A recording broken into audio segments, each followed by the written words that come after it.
Greetings and salutations, League of Legends players and fans. Are you ready to get to the next level? Because I'm ready to take you there. I am Sodaron, the wizard of LOL Esports, ex-former coach, analyst for GAM in 2022 during the summer split and Worlds, here to bring you another breakdown. Today on the next level with Sodaron, we're going to take a look at the 2024 LEC season finals, lower round one, G2 versus GX. As the production quality gets higher here on the Sodaron channel and stream. So let's go ahead and get into this. So I do have better slides to show you. Unfortunately, I just messed my thing up. So I'm here on like the second attempt of this. I was changing the scenes over and realized I just talked for like an hour and was on the wrong scene. Another reason, I guess, I need a second monitor. But hey, here we are. This is a one-man show, a one-man team. I produce, write, record. I'm the sound guy. I promote. So here I am. But anyways, are you ready to get to the next level? I'm here to help guide you. Here we are, the next level with Sodaron 2024 LEC season finals, lower round, G2 versus GX, game number 1. Now, I need you to follow me on x.com/@MSMILLS22 if you want my X Twitter account. More importantly, I need you to follow me at twitch.tv/Sodaron. I'm very close to the Twitch affiliate. I just need a few more of you to follow me. So please, if you like my content, go to my twitch.tv channel and follow me. I will be putting out more streaming of the game here as soon as we get during the world break in September. If I don't get to do as many VODs as I would like to do, but that's okay. I would rather have quality over content.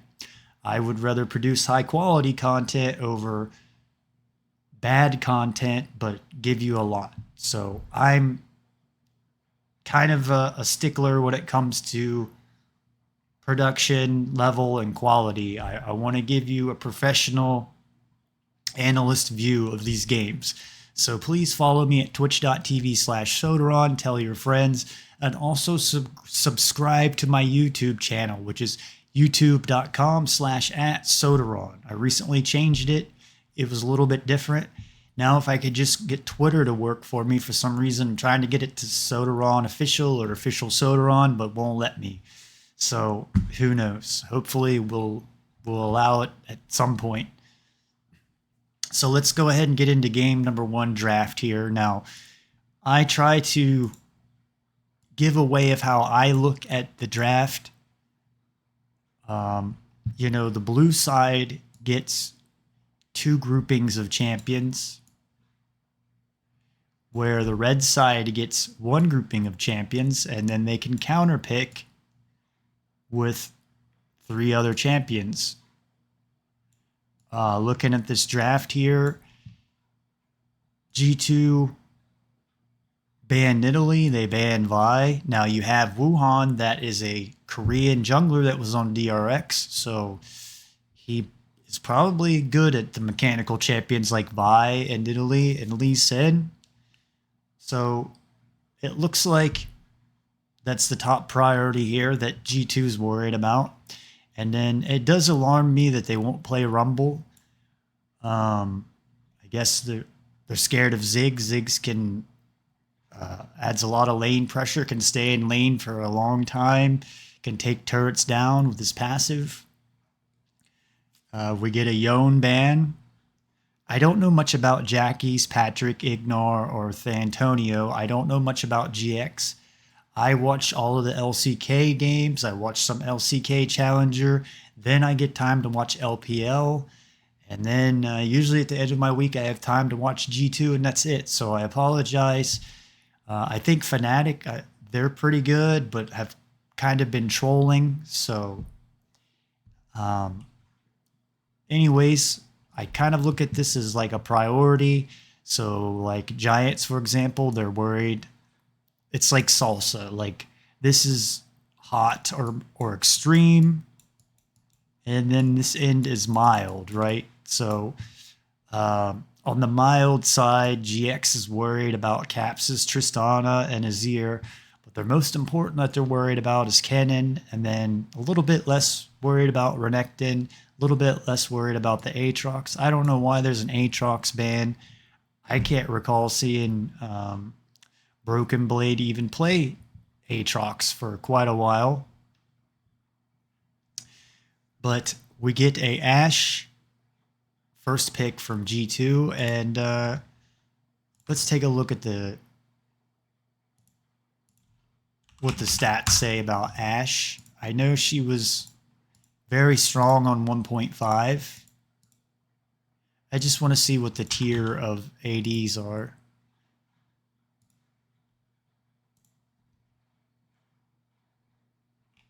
We're looking at AD. Ezreal is ranked higher than Ashe, so I don't know. You know, Ashe is more supportive, adds crowd control.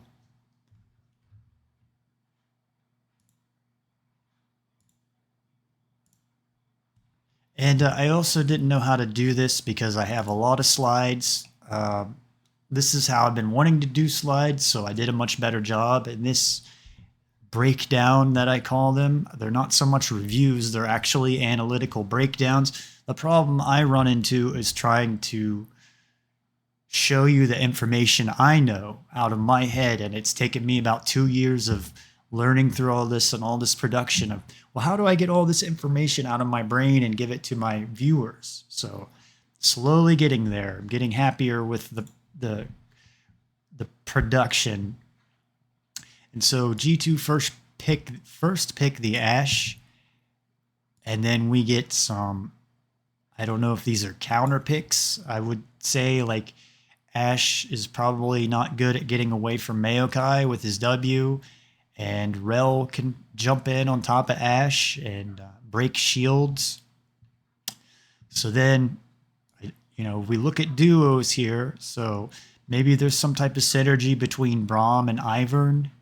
And then maybe there's some type of synergy between Smolder and Cassante.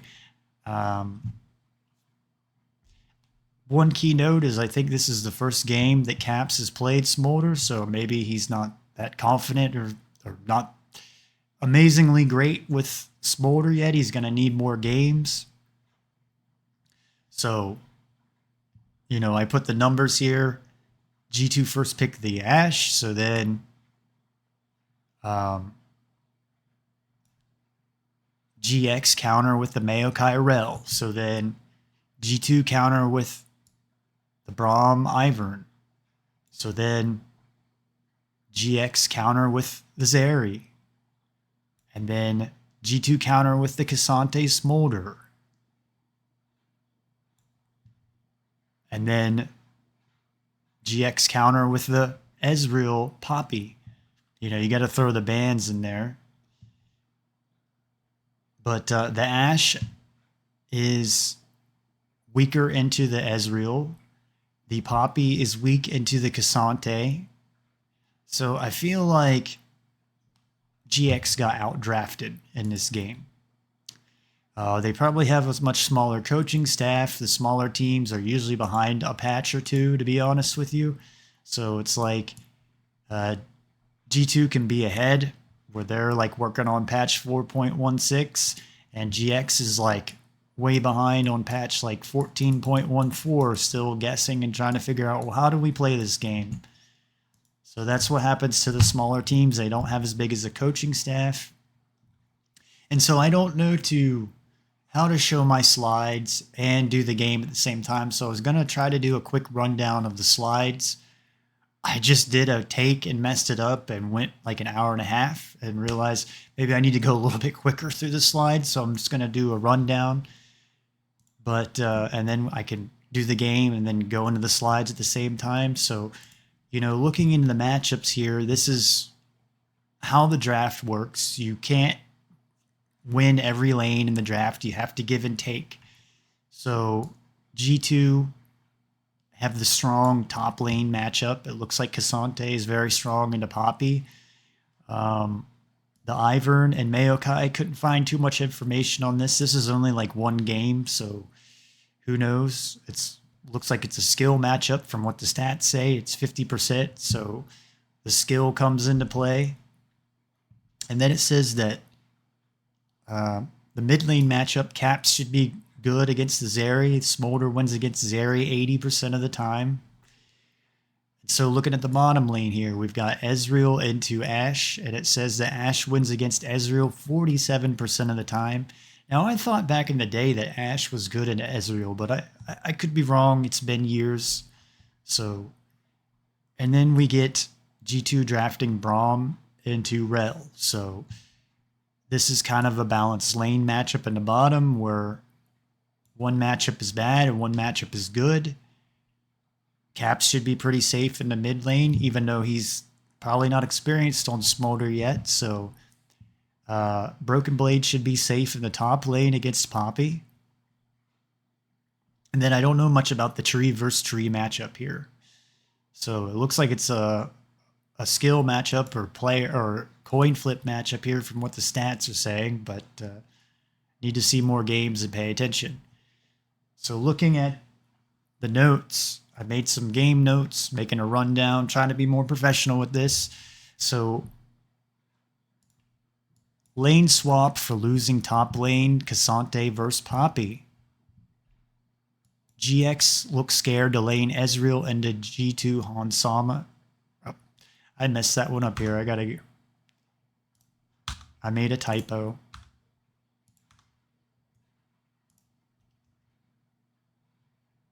This is supposed to say Ashe.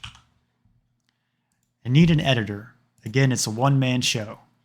So it takes a lot of time to watch these games, analyze them, make the slides. One monitor makes it very difficult to snip the pictures out. But we're getting there. We're getting there. So this looks like Caps' first game on Smolder. We've got a 9-minute first dragon attempt by GX. GX difficult. They look like they're having a difficult time taking the turrets. Should be easy to take the turrets with Void Grubs and 2 ADs. Poppy looked like they had a difficult time laning either into Cassante or we get a lane swap in this game and the Ezreal top did not work into Broken Blade. GX attempt to punish a flashless Smolder and lose Dragon to G2, which I call these plays are turning points. Like the NFL has a show where they analyze a game that's like 4 hours long and then they analyze it into it and compress it into an hour, and it's called Turning Point. And they try to find the turning point in the game where the winning team defeats the losing team. So that's kind of what I'm trying to do and say here. Laning goal. You should always, if you're trying to get to the next level, this is your goal here. You're trying to get 10 CS per minute, which equates to 100 CS at 10 minutes, 200 CS at 20 minutes, 300 CS at 30 minutes.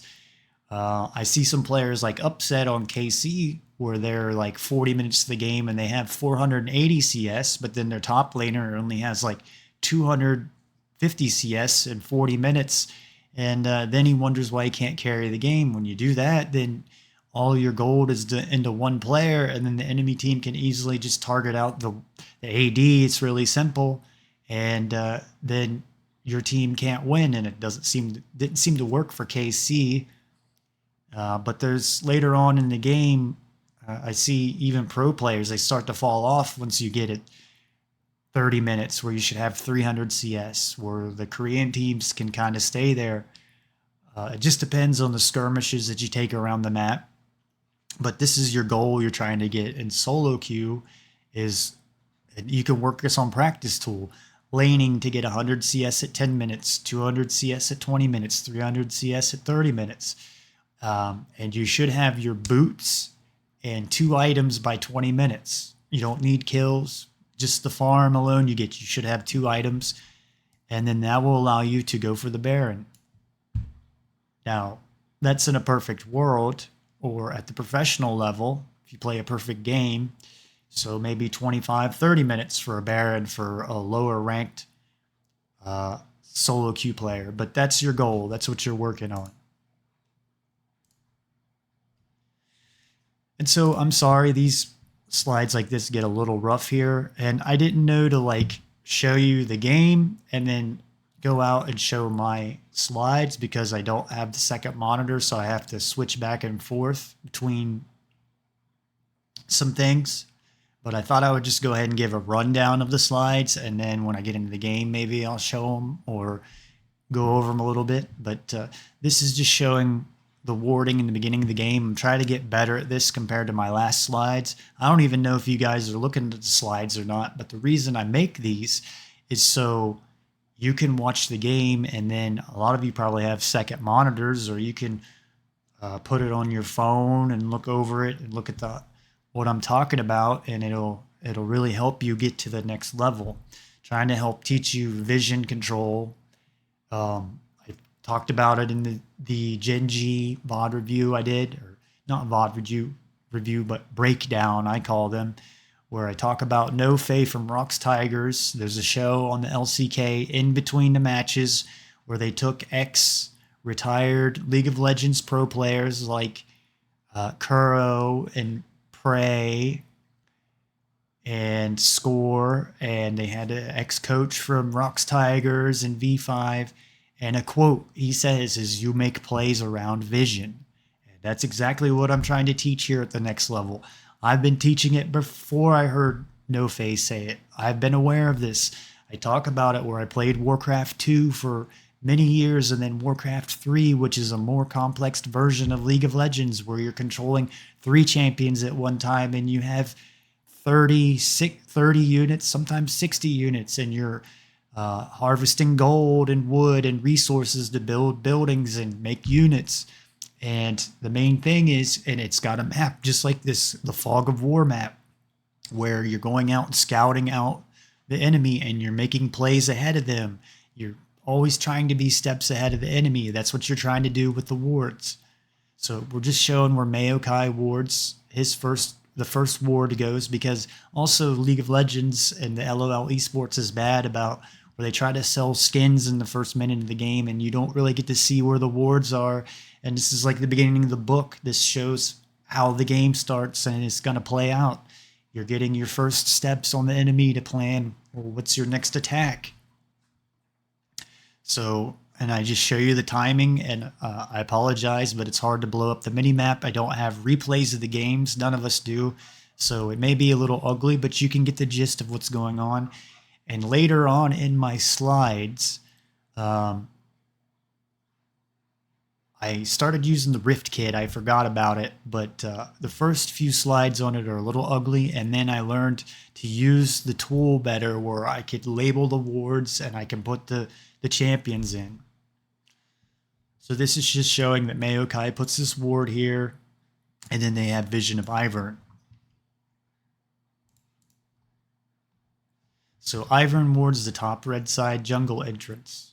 And later on, I show you where I use the Rift kit, because I said it in my last VOD. I said, well, it'd be really nice if I could see the area vision like this, because, you know, the game is a lot darker when you're playing in solo queue. When we're watching the pro match, we get to see both sides' vision. So the whole map's pretty much lit up. And it looks much different to you if you're playing in the game, or it looks much different if you're G2 or GX. Like, they don't see Ike right here. So a lot of people forget this when they're watching these matches and they're trying to learn. And that's what I worked on with GAM, is I did the vision stuff. I did jungle pathing stuff. If you watch GAM back in 2022 during the summer, they would always get a ward on a buff of the enemy jungler every game. Go back and watch. Summer 2022, and then they also at Worlds. So I do have coaching experience, and I'm trying to grow my brand because I want to work with an English team in NA or LEC. So here we go. This is where I start talking about the area of vision where I realized I need to use this map tool. I always put the timing here because after a while you watch all this stuff, you'll know there's certain timings in the game. Like 20 minutes, you should have your 2 items and boots. You should be at 200 CS. You should have your wards at certain spots at certain times. Like when the dragon's up and around the dragon pit. So this ward you can see just shows just barely bit they know where Wuhan is. So now they know where the jungler is and they can make plays and decide where to go around the map. You also have a lane swap. You have Ezreal coming top and you got Poppy going bottom. So these slides, again, they're so when you watch this and watch the game, you can go along with it. I'm trying to just give a rundown. I attempted this before I recorded this, and it went an hour and a half, and I was only like 10 minutes in the game, so I realized, okay, I need to speed this up a little bit. I don't think people are going to be entertained sitting here watching it that slow, so...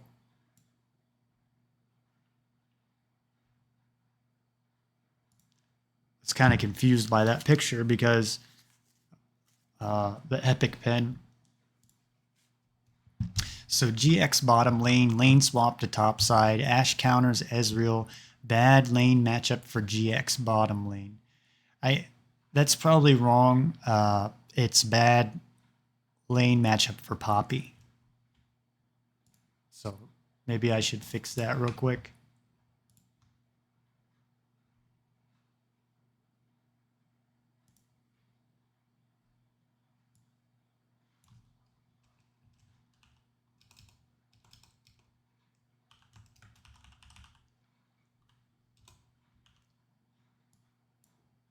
But I had to edit some of these too, so I don't have an editor. I'm always pressed for time. I'm hoping to get all 3 games of these done by Friday before G2 play, but I don't know. It may be where I just get this one game out. I don't know. I only focus one game at a time right now instead of trying to do the whole series because I notice a lot of streamers, a lot of people like say that even the casters on the pro matches, they might do a good job on game 1, but by game 2, they start doing a worse job. And by game 3, they're doing horrible analysis because they don't get a break. They're just forced so many games.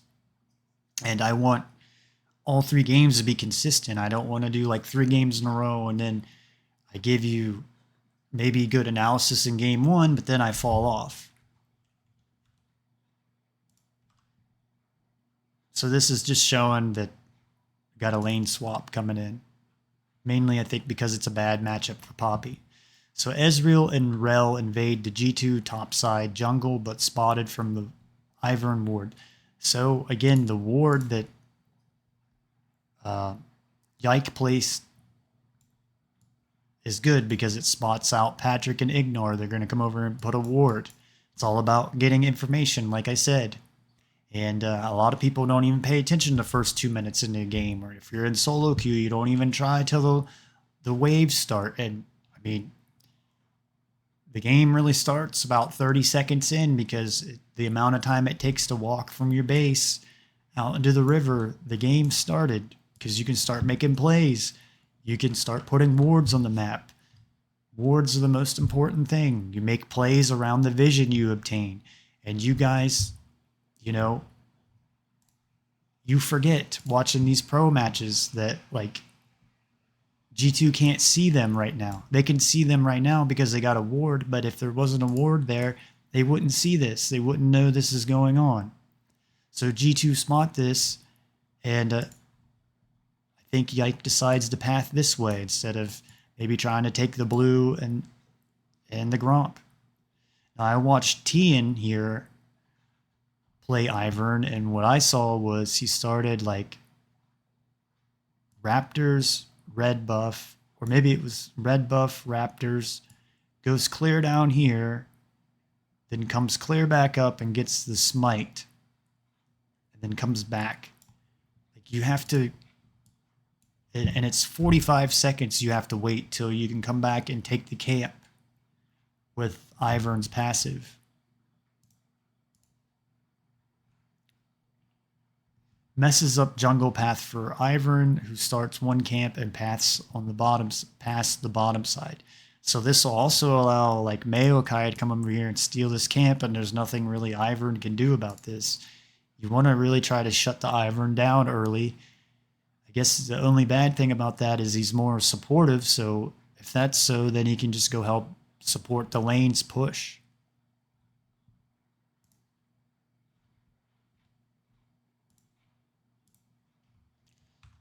Let me double check something. Yeah, I got a fear now that like I'm gonna be on the wrong screen here, but we're all good. See, I was on this earlier and I was testing out this, or I was testing out this, and I was like, that's a cool screen. And then I forgot to switch back here and show my screen, show the notes. So I talked for like an hour and a half. Already 20 minutes into this.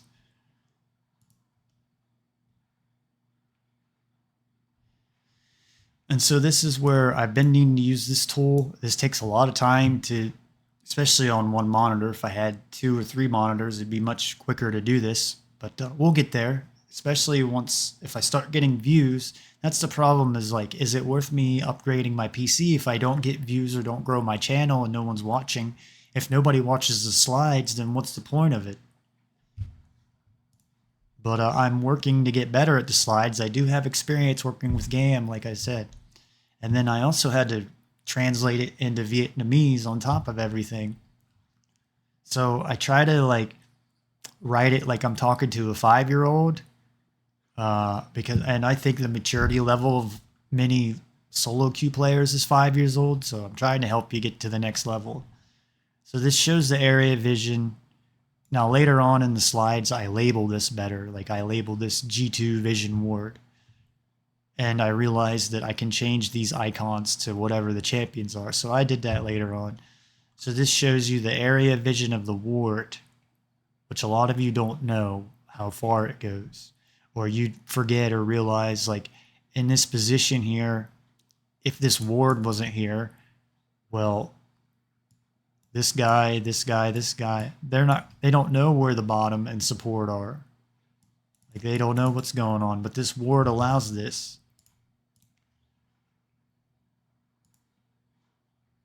So rail wards the G2 topside jungle wolf camp at 1 minute and 40 seconds. So Patrick and Ignar work together to come down here and put a ward. Ivern can't really do anything at this point. Caps has not even played Smolder in professional play, so he's like just learning. G2 have a strong bottom lane right here because they're laning into Poppy that seems like in this game didn't really do much. And Casante's up here getting free XP right now. This will allow Wuhan to come over here and steal his camp. So Braum spotted on the GX bottom side jungle ward, took sweeper lens, cannot place ward. So this might be where like either Mickey X needs to sweep this out because he has a sweeper lens. And if you take that first, you kind of whiff on things, where I feel like most of the time, especially in solo queue, you're probably better off taking the trinket ward as a support until like your second or third back and switch it. But like this is where Mickey X needs the trinket ward, and he could place one here, but he doesn't have anything. But he's also playing ward right here for Hansama by just making sure that Wuhan's not in this area to come gank bottom. So again, I make these slides so A, for my show, but B, so you can look at them when you're watching this game or watching me, or when we actually watch the game. So this just shows, like I'm talking about this, now that we've got this map, we show the area vision. So this one ward here spots out Braum. And the pro players, especially in LPL, are really good at where like they can come and get around this. They know this area vision, and they can make ganks in place around these wards so they don't get spotted out.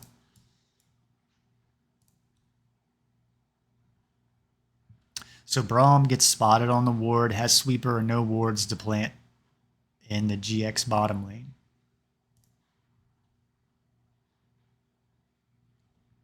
Maokai, safe with ward placed from Rill earlier, takes away the Ivern camp. So this puts Ivern behind because he's already used his passive here, which is probably almost up.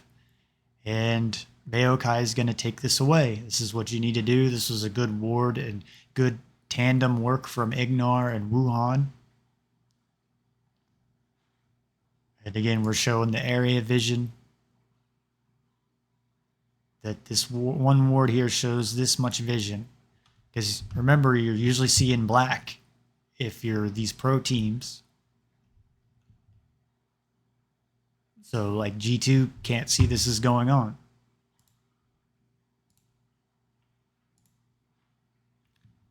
So Cassante places ward in the top side tri-brush, allowing to pressure lane.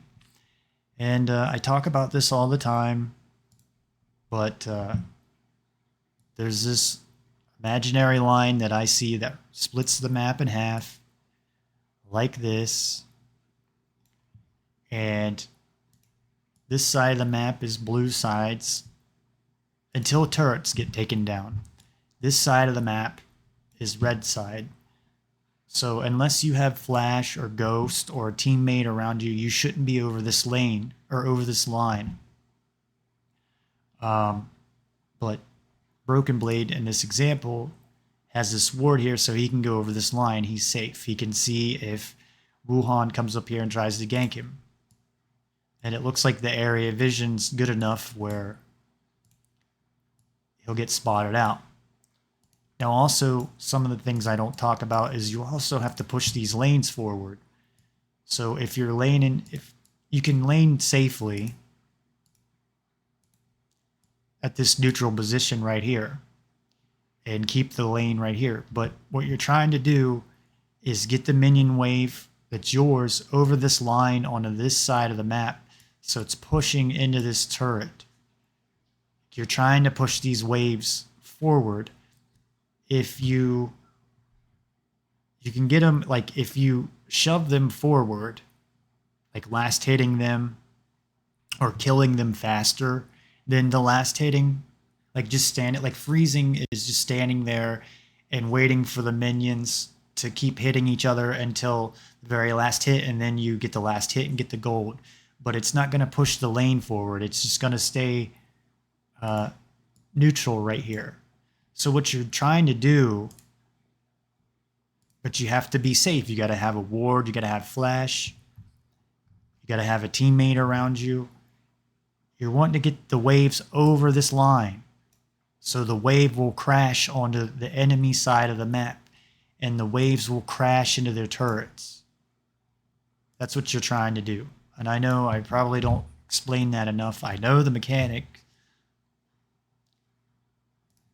So that's what's going on, and I'll probably explain more. So G2 jungle bottom and support attempt to... Got a typo there.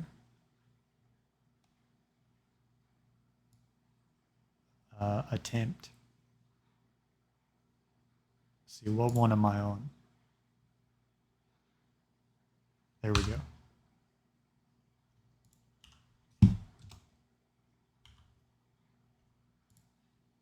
Attempt to dive bottom lane. Unfortunately, GX support is here with Poppy. So even like this, the area of vision, I don't think they can see Poppy standing here. Or Rel, I mean. I don't think G2 can see Rel, so they can't dive this Poppy.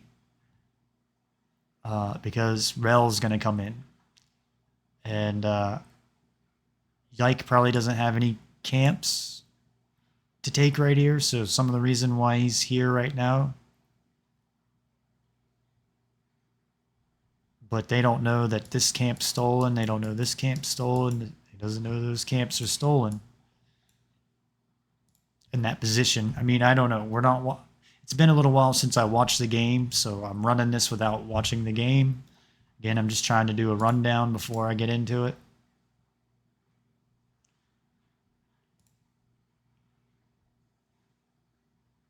I'm just showing again, like I don't think the G2 jungle support and bottom lane can see Poppy here, so there's nothing they can do. You also have, I think, Wuhan coming up here to gank gank Cassante, but there's a ward there from Broken Blade. Now you could place it deeper or deeper over here, but you know, I call this kind of a lazy ward. But this is still better than none. I see a lot of top laners in solo queue that don't even put wards, and then they don't understand why they get ganked and die. And that's a big reason why. So this one, I think I was just showing Zeri comes over here and puts another ward down. At this point, I didn't have them labeled like they should, but later on in the slides, I realized I can label things, and I could.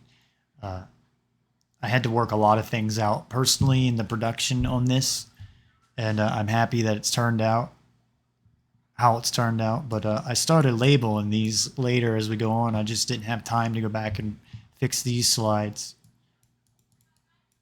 So like this is a G2 ward. These are GX's vision wards.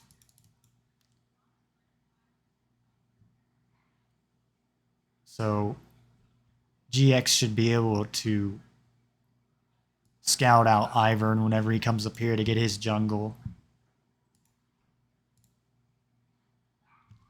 And so, like I say, Maokai spotted on the G2 ward right here. So that spot works for Broken Blade in this instance. He prevents a gank. Again, solo queue players, think about the line. It splits the map in half. Except it's perfectly straight, which I can't draw. There's a tool, but I got to pay money for it. And you're trying to shove the waves over this line so they crash into the enemy turret. So Zeri places ward at the G2 topside jungle entrance, allowing to pressure and overextend her lane. So this ward here, this pressure up here, this will allow Zeri to go over this line. But also, like, this type of player will probably, you can play safe on this side, but you can't play safe on this side. But then, like, someone like Caps will realize if he's playing on this side and not this side, well, there must be something going on over here.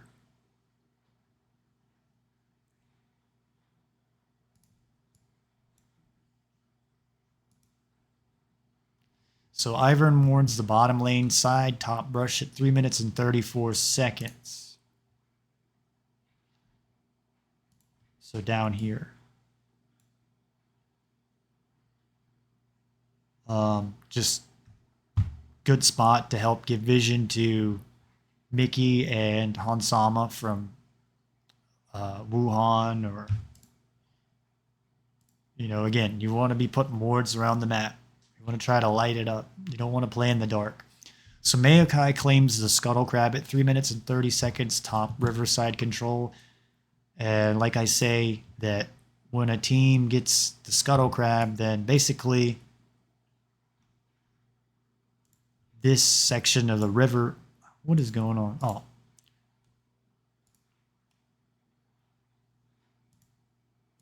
This section of the river becomes theirs. And it also allows the pressure like I'm talking about. So like Jackie's can pressure this lane and get his turrets over this, or get his minion waves over this line so they're crashing into the enemy turret. You can also play safe and win games, and play safe and not die, and just play in this neutral position until the enemy runs off or recalls or makes a play elsewhere around the map, and then shove the waves. But you want to keep it neutral until, like right here, Jackie's has Maokai right by him, so he knows he can be aggressive and shove this wave forward. So you want to keep it neutral unless you have deep vision or vision wards, flash, maybe an item advantage as well.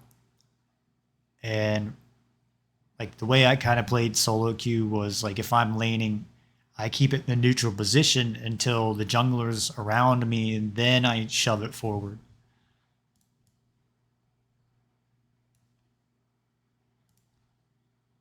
So Ivern then, a minute later, claims the Scuttle Crab in the bottom part.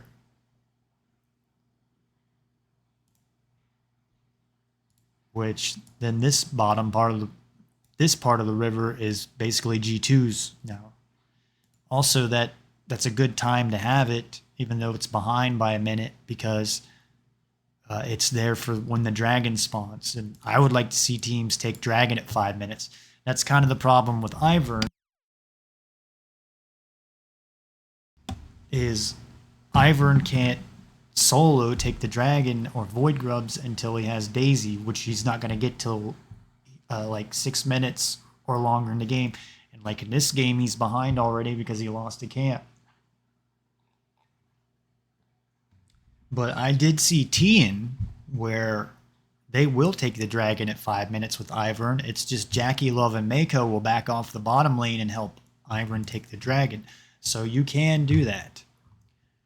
Ezreal places a ward in the river, which allows him to overextend and pressure the lane. Like I'm talking about the imaginary line. He's over it.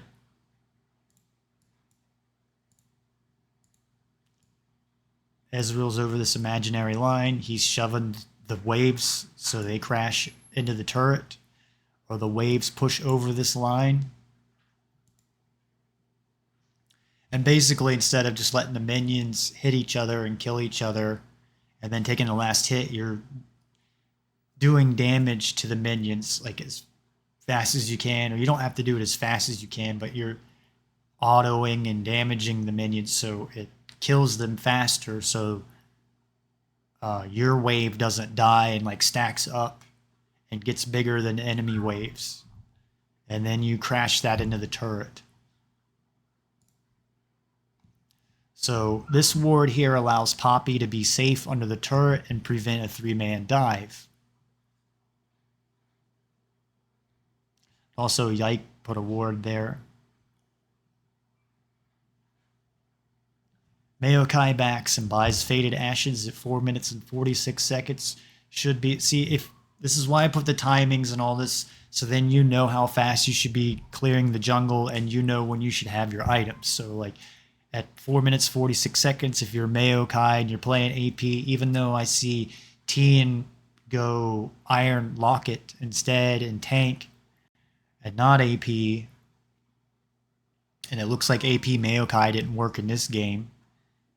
But at like 4 minutes 46 seconds, you should have a Faded Ashes and a control ward, where Ivern only has CDR boots. So Maokai starts Void Grubs, so G2 decides to 3-man dive Poppy, who's alone in the bottom turret. Rel is missing, and there's no vision bottom side for GX. So this is where I'm like, man, G2 should take the dragon here, but they decide that Poppy's alone, so I guess they attempt to dive her right here. Again, they don't see Rel but in the bottom lane, but Rel's up here with Ezreal.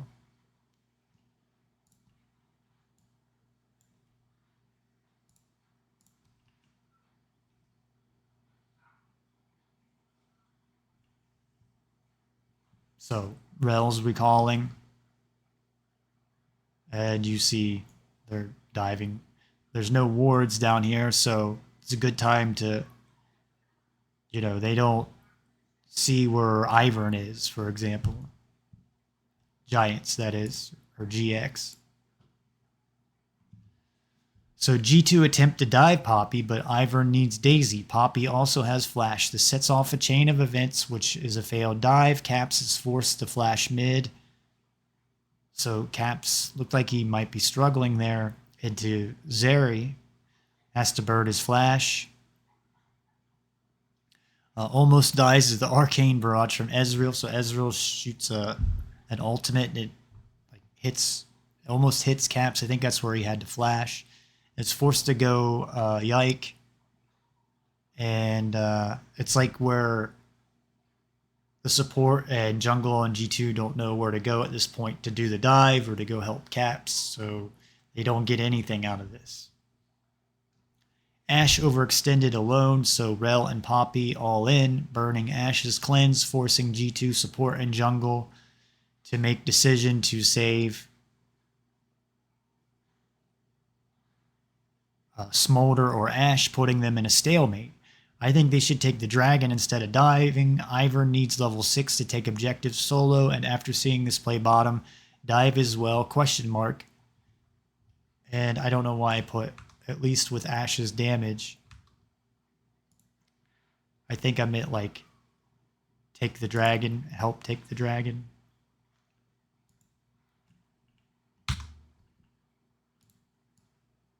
I thought I need to hire an editor, I guess.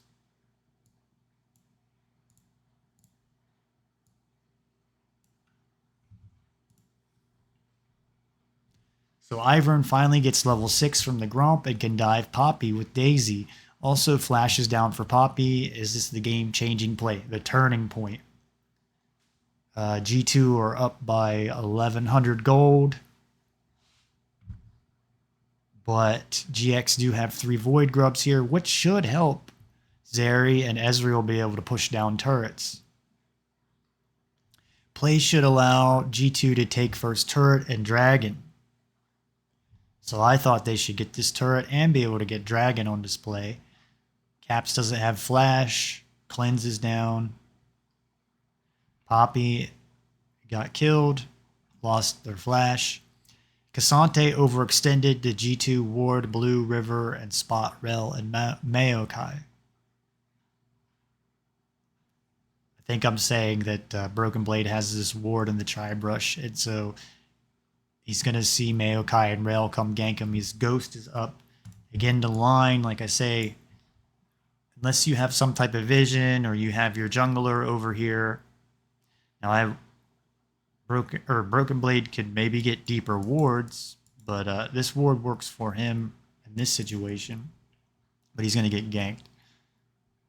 And this is where I'm getting better, and I start labeling the wards.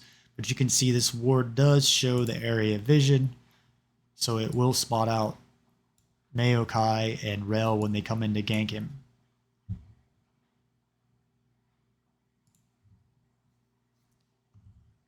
And this one, I'm just showing that Poppy puts a ward right here on this wall to help protect him because he's overextended. Might not be a good ward. Maybe like here would be a better ward. Maybe even here. But I think he's afraid he's going to get dove, so that's why he puts it through the wall. Even though he's got a movement speed. He also doesn't have flash, so it's kind of like a really aggressive play on Poppy here where he could get dove. Or dove ganked and die. He's overextending, like the line I talk about, so he's not safe at all. But he's afraid to go over and put it in the brush because you also don't see Ashe, Rel, or Ashe, Braum, or Ivern, and you have to assume that they're in any brush if you can't see them on your mini map. So first dragon, I should have put first dragon attempt of game, or first attempt. First dragon attempt. Attempt.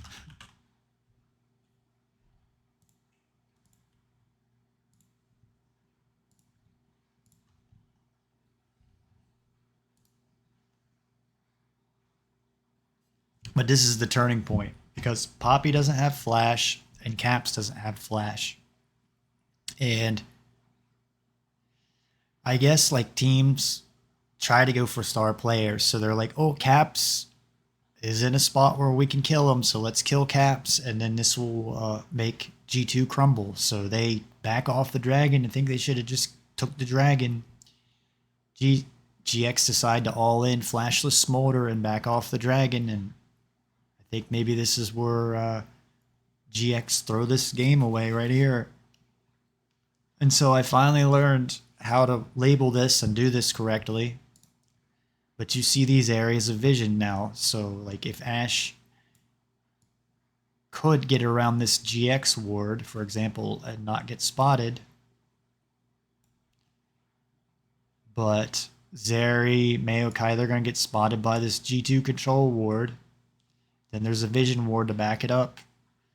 If Braum comes down here and goes through here, he's going to get spotted by this GX ward. If Ivern comes down through this way, he'll get spotted by a GX ward. So sorry it took me this many slides to learn how to do this, but from here on out, it should be much better. This looks better than the first few slides I showed on the Rift kit. So Braum ward the brush, scouting for missing GX members. This is what I wanted to point out. Like, they still don't know where Wuhan is, for example. So he can't face check the brush. His Q may not be up in this position. And this is the difference. If you want to get to the next level, you don't face check brushes. So it looks like Wuhan's there to us, but you got to remember from their point of view, they can't see Wuhan. They may not see this right here, but I forget what exactly the turret's aggro radius is, but it should just barely see them. They can't see Wuhan. And I should have probably made a map right here, or should have made a map of this slide, but I didn't, to see if it spotted Wuhan or not, but it should.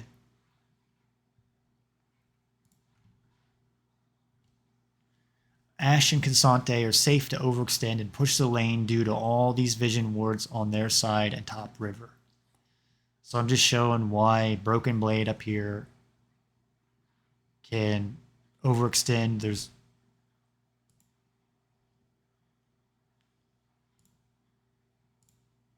this whole line of vision from G2.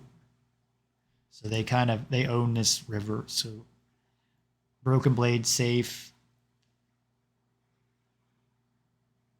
And then Ashe is safe. Ashe even has a ward in the mid lane. Over the line, like I said. Like pushing the waves over the line.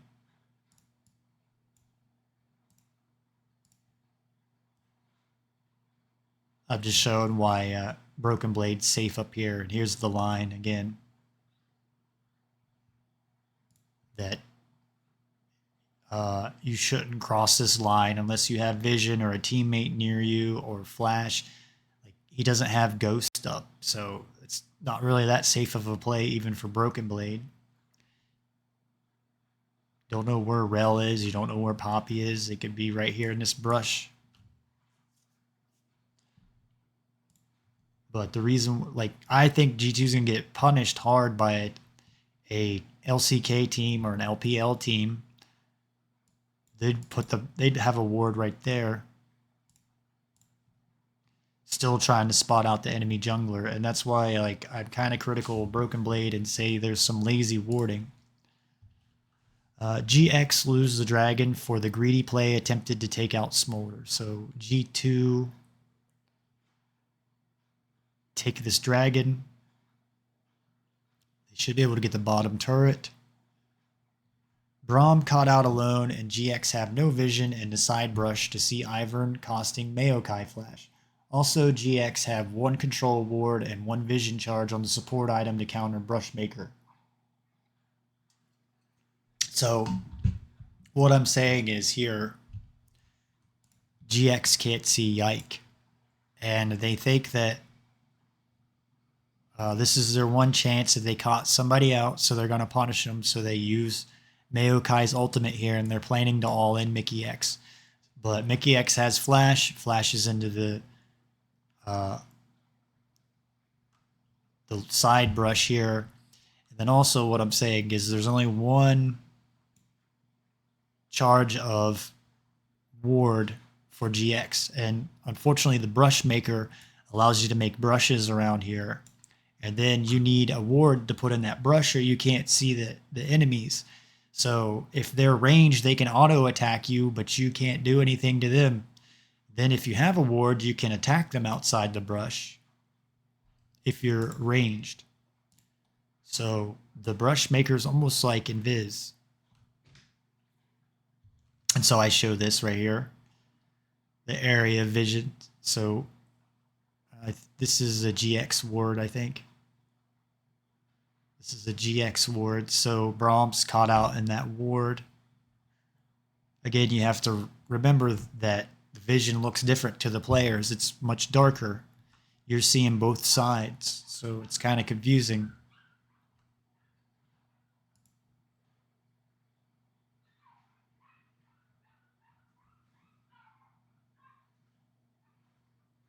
You know, and Zeri can get over this wall, but GX have all their eggs in one basket, so they have all their vision down here. They can't see Yike. They can't even see Ash either. So Poppy wastes ult, has no TB, so I don't understand, but Poppy makes the play here, and I think Casante's recalling right here, right? But he just uses his ult for no reason, and his flash is down. So I think he just made an error, but that'll also put his ultimate down. Rel is level 5, no ult. Maokai ult is down for any retaliation. So remember, Maokai used the ult on Mickey X a minute ago, or however long it was. Again, I'm trying to do a rundown through the slides before we go into the game, but then I may not explain as much when I go into the game. Also out of vision wards for GX. So they're out of vision charges. But the big key is Brahms level 6. Rel is only level 5, so no ultimate here. I'm thinking G2 thought they could take the turret in this slide. G2 claimed the first turret gold, and Zeri wastes TP to save turret. Out macroed 23.8k gold, lead to a 19.5k gold. GX cannot afford the vision utilizing map control, or afford the vision that G2 is utilizing for their map control. So that extra gold is allowing G2 to have more vision around the map than GX has, and then allowing them to gain more resources. So they're getting more and more of GX's jungle and their turrets and slowly choking out GX. So G2 got the dragon. I think what I was saying is Zeri TP'd here and wasted it. But look at all this gold you get from a turret. 450 gold, 325 gold. G2 have full item advantage at 15 minutes over GX top and bottom laner. So I think in any straight up team fight, G2 could win. You're also trying to get 225 stacks on Smolder as fast as you can, which usually around 21 minutes, 22 minutes. So I was just showing how Poppy is behind Cassante a good bit. Doesn't even have a full item yet. Ezreal doesn't have a full item yet. So I don't think GX can win a team fight against G2 at this point. If you're an AD player and you cry, I win lane and lose game, this is because you're not rotating to mid lane. I meant to put to mid lane.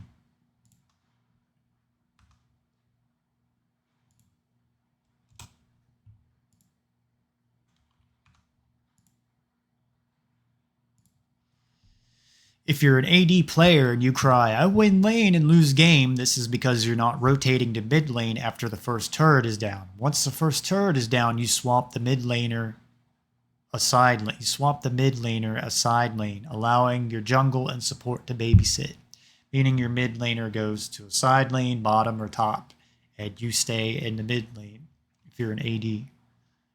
Allowing your jungle, let's see, once you swap the mid laner side lane. Yeah. Okay.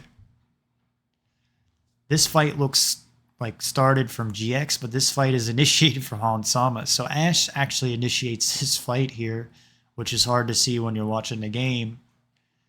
Hitting Rel with Enchanted Crystal Arrow, forcing Poppy teleport to bottom lane. GX ward behind the Dragon Pit spots Ivern and Braum pathing. So there is a ward behind the Dragon Pit when Ivern and Braum come down here to save Broken Blade.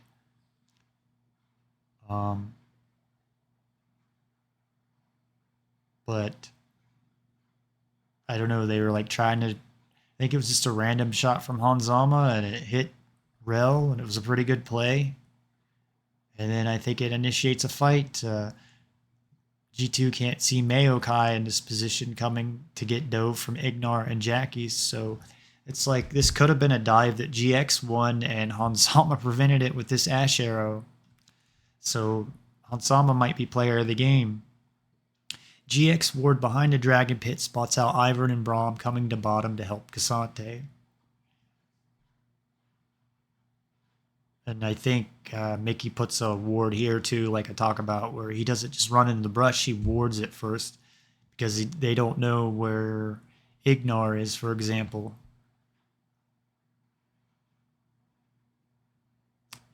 Ivern and Braum spotted on GX Vision Ward behind Dragon Pit. Braum places Vision Ward in the bottom tri-brush, looking for Poppy and Maokai. So this is just, I took the time to make a more defined vision map so you can see it.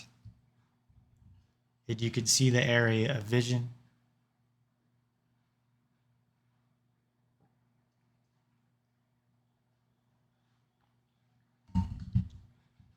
It gets a little confusing, but like I said, I learned how to label these. As you see, the Baron Pit is warded up for Rift Herald and all the vision around the Dragon Pit. And then GX have they're afraid of losing their blue buff, so they got a control ward on it that I don't think they really need. They probably need it down here to clear out vision. So it's kind of like greedy. It's probably one that Maokai put where he's like, I don't want to lose my buff. So they're not very cohesive as a team or trust each other. And I think I'm just showing the ward placement here. Smolder obtains plus 300 gold for turret, more gold than GX will win in this trade. So Smolder's up here and got a turret. It's just 300 gold.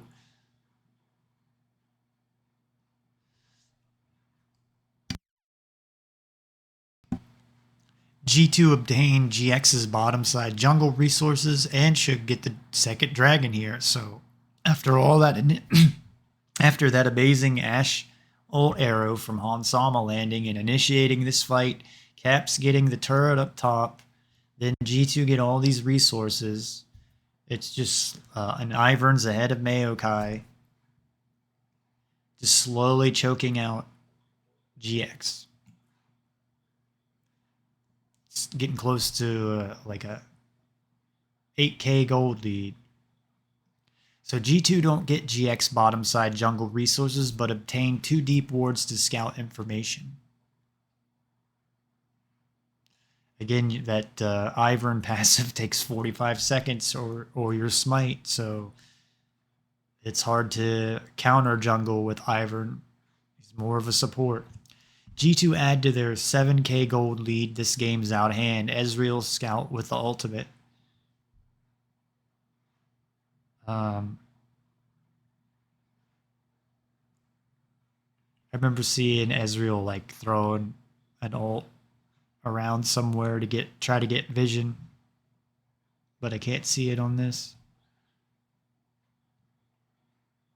It must have been after I made this slide.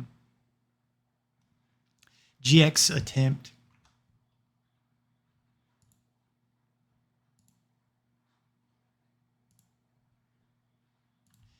GX attempt dragon without dragon pit prep around and behind, so they have no vision behind here, and they're going to get punished by G2. They got all their eggs in one basket. They got their vision on their side of the map, where you kind of need some vision down here. The Scryer bloom that G2 can get that's going to clear out. So this is very risky dragon that GX is trying to take. This is like last minute stuff.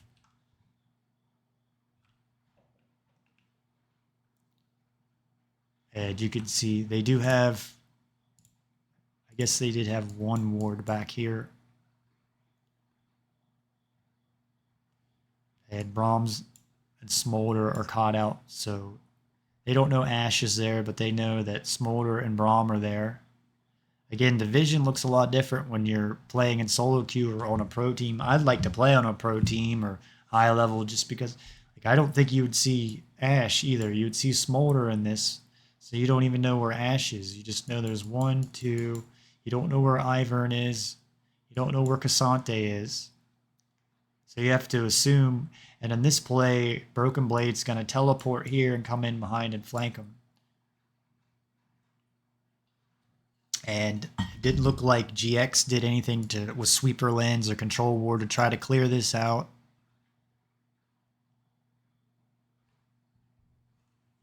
So Broken Blade did make a teleport flank play here, so maybe G2's leveling up. GX should have swept out this Tri-Brush area before starting the dragon.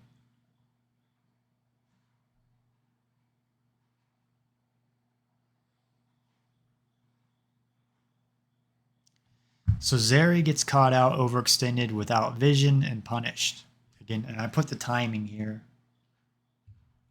This is just slowly showing how G2 won the game and GX lost the game. So Zeri is going to get caught out here. There's no vision. Her vision, like ward, I think, placed here. I think at this point she would need the Farsight stone. Would be much better because then once you're down this far, you could put it here or over here.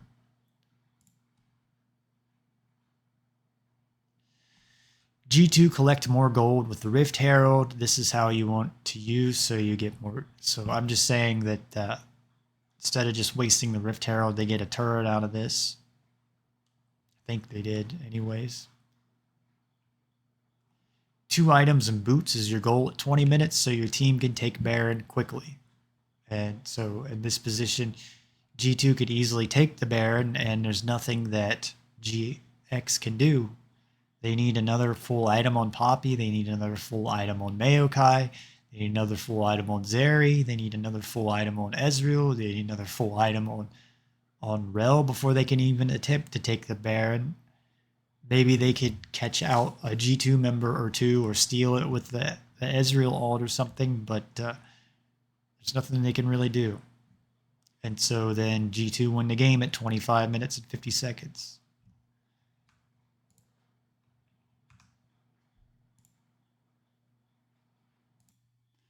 Okay, so here we go into the game. You got my notes. You know my draft thing. I probably explained it good enough. So this is where I don't know what all to do here, but because I did a quick overview already, but the way I look at the game is like this, or the draft. You know, I can do this without the casters. I could probably be a caster, but then I reach out and talk about it, and they're like, well, you need 4 years of experience doing challenger stuff, and I'm like, why would I do that? I'm not interested in that. I mean, I would do it if somebody would give me the job or work. That's some of why I'm doing this content stuff, because I'm interested in this, but not the challengers. I'd see it as work and would do it if I had the opportunity, but to sit here and like if they were like, hey, Sodaron, you can start casting NA Challenger games, yeah, I would do it. But it pushes the Antonio away from any potential on top lane picks. We'll see whether or not he's still. But I try to look in the groupings here like this, because you get more counter picks on the red side. But then also on the red side, you're protecting Baron, where on blue side you're protecting Dragon. So then you can counter these.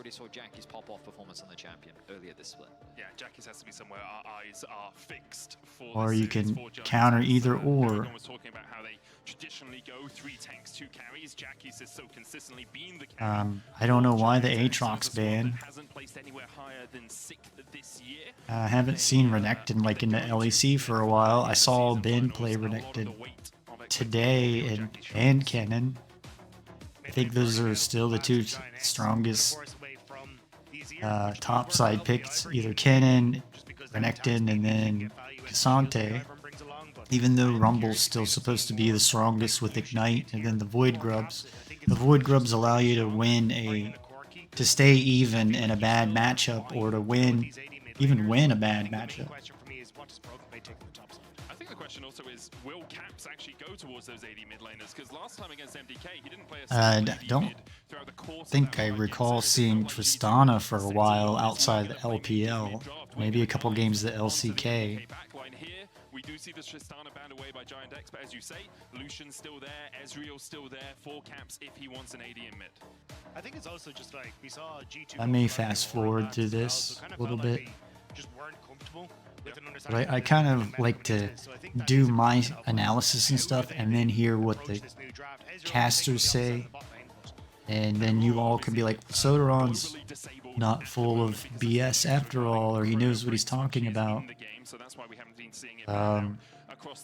Because when I do the analysis, like, I don't watch the game, I fast forward through it, and I'm watching the mini-map the whole time. Something like a Zeri top is a possibility, not something I would expect that much from the Antonio, but we have seen it in other regions. Cassante plus Corki probably makes the most sense here. They can also do Smolder. We've been seeing it pop up. We even saw it yesterday. Oh, I deleted it already. My bad. I already deleted. The champion in mid lane, relatively safe, good scaling, offers this huge late game threat. And when you have Braum plus I messed that up. you have a huge amount One, of heal and protection for your AD carries. I would argue three. that G2's composition is So I think this is Caps' first Smolder. Braum as your primary support. He doesn't have the strongest tools to actually start a fight. However, the pick potential on G2 is very high. They have a Broken lot of Blade, CC when you think about Braum passive, Ashe, bans, and Arrow, 2 Caps all bans. sorts of tools to be able to lock down a single And target. G2's worried about Wuhan's Nidalee. I think it's very alarming we don't see Ike playing Nidalee. They have both the Zeri and the Ezreal. The truth is, gentlemen, I think this is going to be a relatively slow They're game. worried about Wuhan getting AD Vi, carries and across the board, a tank matchup then on the top side, Vi's two the super Sejuani team counter, so then jugglers you can't with play well support. Sejuani. So, very much focused around team fights, very much focused around scaling, and it's going to come down to Sejuani has execution. really good synergy with Ashe, and then I think you like throw Braum into that, and then you have 3 really strong picks. I don't know why the Poppy. I'm seeing Poppy be really strong in LPL as a support, and you take Hail Blades on her, or she's a pocket pick to counter some strong, like Poppy counters Vi, for example. Because you just Poppy ult Vi when she tries to come in and ult you. Not as much explosiveness from either of these to second the game teams that have to show. Metro presents a Oh, wireless sorry. I don't have, I have ad blocker, but I don't have YouTube Premium. The loser will be eliminated. Can't afford it. That's why I need subscribers. They will still make their way towards the world championship. So you see that quickly already. Maokai put this ward down here. And then he's going to path over here. And this is going to eventually spot out Braum. And talking about the vision, again, man to man, you try to get your man. These guys aren't very safe in the brush. But you can only see like this much vision. And that's it. So like GX can't see Yike, for example. I'm sure Cassante can barely see Poppy. So I'm trying to give you a different view. Even if you play the game, you probably don't even think about this because you're so used to seeing the whole map and you get both sides of vision. And the wards, I'm telling you, you make your plays around vision that you get on the enemy. It's not a tough concept. It's something I learned 25 years ago playing Warcraft 2. So Yike gets the ward here. Again, I've got, if you're just watching this or whatever, I'm giving you the notes in my chat of the slides. They go along with this. I probably don't even need to go through them. going in. But Ivern wards the top side red jungle. Then the next note, and then I showed the Maokai. Again, I'm just showing you. I want you to go and look at the notes yourself. So the next note's at 56 seconds. It's showing the lane swap, and it's showing where Wuhong's going to get caught out on this ward right here. You see, there's the area of vision. It just barely clips.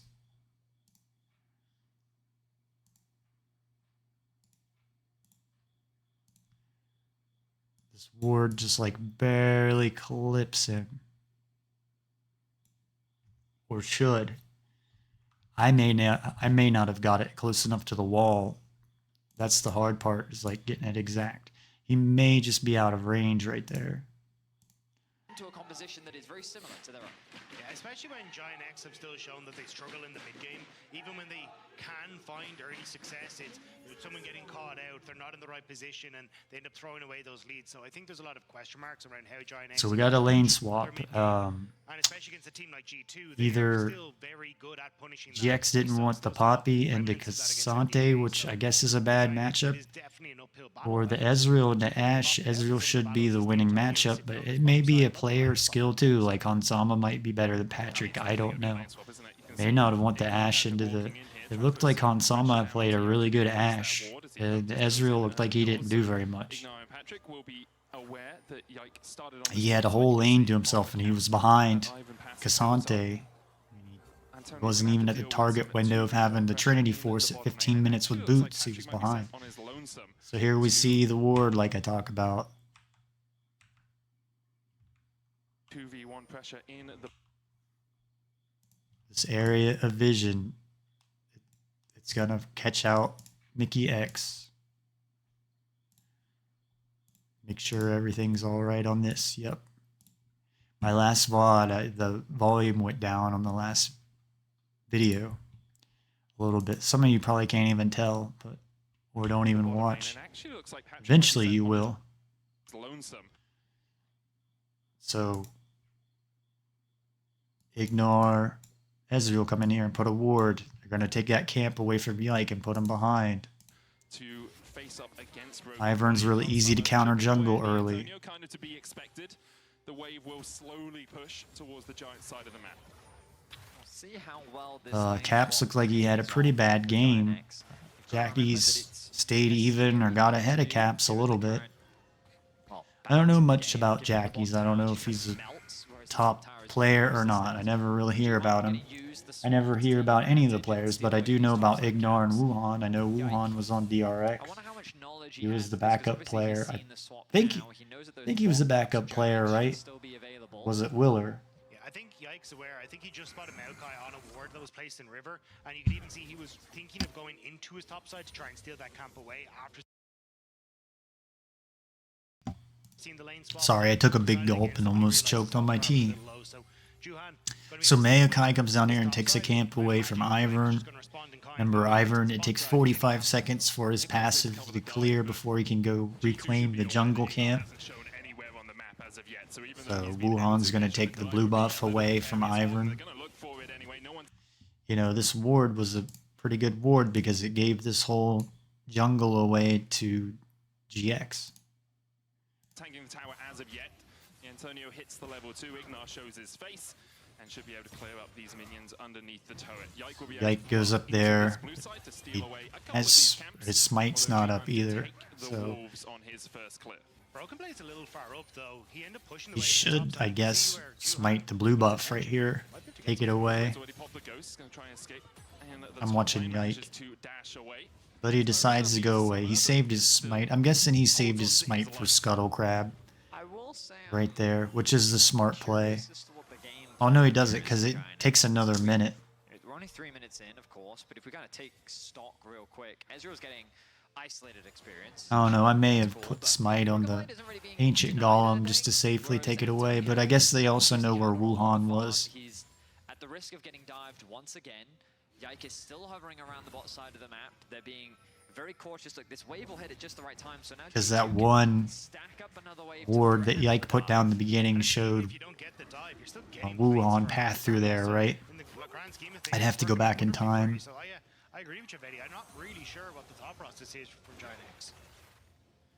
I wasn't really paying attention to Wuhan's pathing, but I think he We're all on the same page. We're went not quite through sure the what river page while that Giant X ward was up currently and then got sits on. spotted out Wave and then shoved took out by Patrick could just be, of course, to the avoid the early pressure Wolves' underneath ancient the cap, golem but and now Gromp Patrick away. Ignar maybe get him towards the level 3, level 4, and then he can path back down towards this bottom side. But as I say, that looks like he's opening up top. Again, there's so much to talk about in one game. And a half time. Antonio will be able to catch this wave under the turret. GX have a lot of vision up here, Look like they're going and to head back down to the really bottom worried side, so about good Patrick match. and this Ignar and Ezreal. Patrick in top lane. So a lot of vision invested up here. I guess Broken Blade's got a the most ward right compelling here. reason They just wanted to avoid the 2 versus 2. They wanted to allow Patrick to at the very least get good farm. And you kind of look at the bot lane. there's only Again, one of the Ezreal, lazy there's wards, I always think, for where he Patrick to should still to get it a little capture bit deeper, Patrick is a like whole down lot of here. money, which is about Even though he is in a about 2 versus 400 1, to he's 600 like gold. overextended in a It's 2 in and of versus itself. So 1 if you are lane. gonna contest around the grubs, I don't if know you if he are gonna couldn't look see for that Rel was early there. plays, then I think that getting was the your thing, Ezreal to that a Rel position was where he's a hidden. level ahead of his opponent is a benefit. And, I mean, they haven't lost anything, like, aside from a few plates to the bot side of the map. So the bot lane dive never really came through from G2. So yeah, okay, I mean, But there's no Broken Blade did well into this lane swap. to the swap at the very least. I think the biggest So it problem looks with like the Broken Codex Blade is knows how to they're lane swap, or trying to G2 know how to go lane for swap Giant pretty X with well. having this Ezreal on the top side. You go for the dive on towards bot lane. Saw a thing where the LCS keep putting out that the fans don't even like lane swaps. Where it was like Emily Rand and I think Kobe or someone was saying that players don't, or fans at LCS don't like lane swaps. And my point of view was maybe they don't like lane swaps because you don't explain to them what's going on in lane swaps. So how would the fans know? If you were more informative to the fans of what's going on in lane swaps, maybe then they would like lane swaps. So some lazy casting. And then lazy social media trying to push the narrative that people don't like lane swaps. You haven't got any damage, and suddenly you're losing map state already at this. Just because 100 people say they don't like something on social media doesn't mean that's the whole consensus. You just don't have that same threat because you haven't got any damage, and suddenly you're losing. So map state Wuhan's going to already get this at this ward portion of the out, and now Caps has to play safe. game, which opens up Mickey to start to roam. I think that. He can play and shove the lane and play on this right side because of this ward right here. That's where Giant X are going to start to struggle, is if G2 just get map control off of this position. Dog snoring. I hope you don't hear it. So Wuhan's got the faded ashes. Ivern can't do anything, but like I said, I see Tian and top esports. They'll take the dragon at 5 minutes with Ivern being level 5 and not having Daisy. They'll just back off this lane, and they could. This is an opportunity where G2 could take this.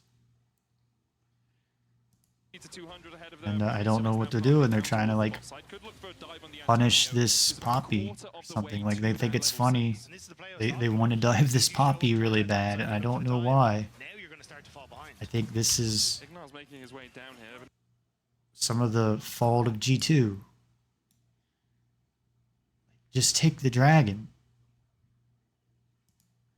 Back off, take the dragon, reset, come back, then take the turret. I don't think you're going to get the turret, but maybe they get some plates here that I didn't pay attention to, and this was worth their time. They got, let's see,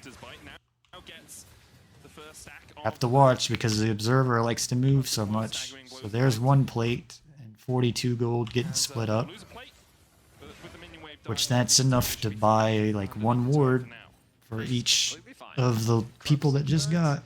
Resets come through. Notice Ignar's now made his way back to bot. So there's some more vision plays. So now Yike, Mickey X, and Hansama can afford a control ward and place it on the map. Now Hansama is overextended here, and he should have backed off when Yike and Mickey X left the lane. He should have came down and let the lane reset. But they didn't see, I don't think they saw Rel. Yeah, I mean, which makes the dive probe secured. Fine. Rel was on the way. He's completely. I think this is where if you're Yike, you need to put the ward here to spot the rel. He put it, I think he put one here in the side brush. And I probably missed some slides, but again, I went over them at the beginning. Lane swap.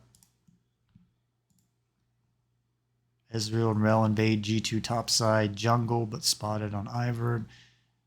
Messes up the path for Ivern.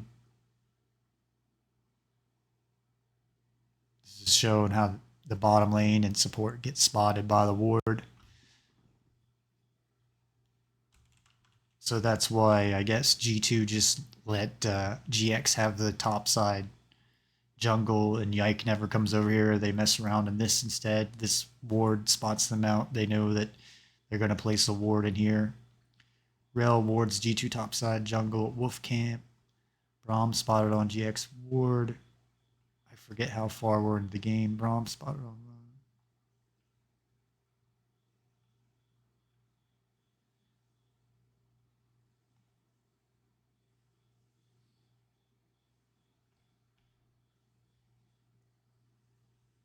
Zeri places a ward at the jungle entrance. Maokai gets spotted on the G2 ward. Ivern wards the top. There's what it is. Ivern puts the brush here, or puts the ward in the brush, where I think he should have got the ward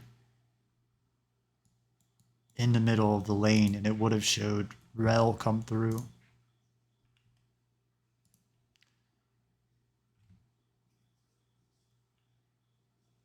Ezreal places a ward, blah, blah, blah. We went over all this.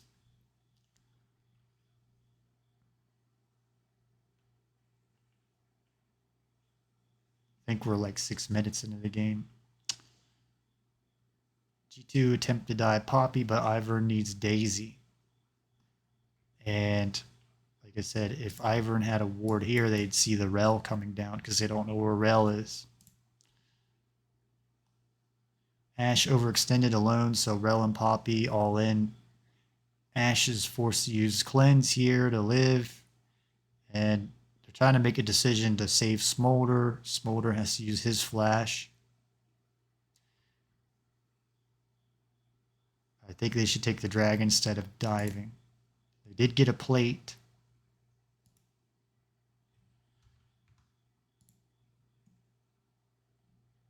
Yike has Daisy there. Fine. Croak secured. Resets come through. Notice Ignar's now made his way back to bot, which makes the dive much harder. The level 6 as well. Yeah, I mean, So I don't know the next 2 games if I'll go this far in depth with the slides and stuff. I may not have time. I may just have to give my analysis during the game and not make slides or not make as many. So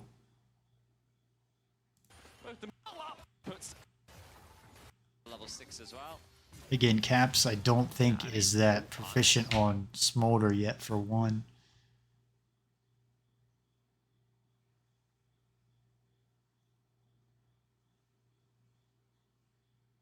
I think maybe Yike and Mickey X are coming up here to gank Jackies. So I said they don't know. They're in a stalemate. They don't know to help bottom lane or help mid lane. And it's like you can't. You have to decide on one or the other. Really, they should just decide on the bottom lane. Yike doesn't have Daisy yet.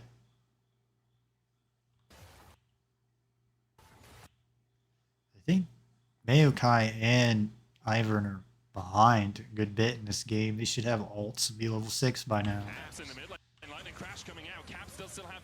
But there's hesitation where like Braum and Ivern were going to mid, and then Hansama gets caught out. So miscommunication, he has to use his cleanse. Down the mom to try and call for a little bit of aid. Jackie's flash away the level up. Just in time there for Jackie's getting over to level 7. Jackie's got a bit of HP there from leveling. Caps, true shot barrage going wide. That was a tense moment. Now the Antonio looking for a fight. Also, Yike's not 6. Braum's not level 6. But see, if Yike was there, they probably would have got Poppy as well and then got the turret. and then could have went to Dragon or Dragon, then get the turret. He was like, we're going in. Yeah, that was not the best of decisions, and now he's all on his lonesome in this bottom side. And And no has the TP to keeper's help him out. verdict. Is it enough? Can he helicopter his way out of this one? The answer is an emphatic no. G2. You guys take the turret. Now, that was quite a big misplay because what I don't know was a why you just relatively don't even all early game go for is the now turret. gonna explode Trying to put all the drastically in gold favor on of G2. Hansama. TP gonna be committed by the Antonio I guess I didn't think about Poppy teleporting back there, but why not just go directly to the dragon then? Broken Blade now could be the one in danger. Ghosts immediately as soon as he sees Juhan coming across that ward. Ignite here to help out, but the ward will be cleared and Broken Blade still escapes. Yeah, I think they had to pull away there because there's always an opportunity for Broken Blade to hold Okay, Juhan. Maokai is recalling, Ezreal's recalling. Honestly, probably could pick off Juhan if Dragon's up. So, just Void back Grubs away are from up in that 2 one. minutes. Those burns, not the end of the world. G2 still. Quick look at the notes. 7 minutes. We're on to 8 minutes. Play should allow G2 to take first turret. Cassante overextends. The blue ward in the river. Spot out Rel and Maokai. So Maokai just backed. Again, you can look at these so you can figure out wards and better spots to put them and how much vision they show. This is where I think Poppy need to get a deeper ward. Here or up here somewhere. So he's going to get dove. And then somebody gets hit by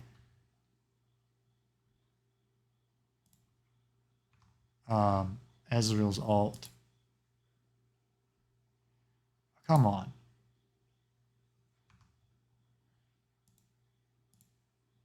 Oh, I was trying to play the video. Still coming out on top. I will say that, like, I think they should have just swapped back. Like, Yeah, I agree. isn't Poppy a good matchup into Cassante? It was we saw it at MSI. Oscar William cracked it out to try and win those matchups. And, I mean, now you can see that he's... So Caps rotates bottom, gets hit by probably a waste of a Poppy ult there. Down, he's died once, he uses the ult. But it did allow this wave to crash into the turret. See, that's what you're trying to do. You're trying to get the waves to crash into the turrets.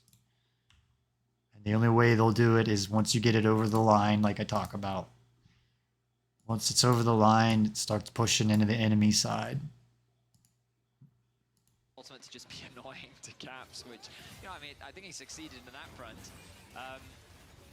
I mean, again, like, when you look at the... This is always a good ward. If you're a mid laner and you don't know where to ward, you can put one in the middle of the lane.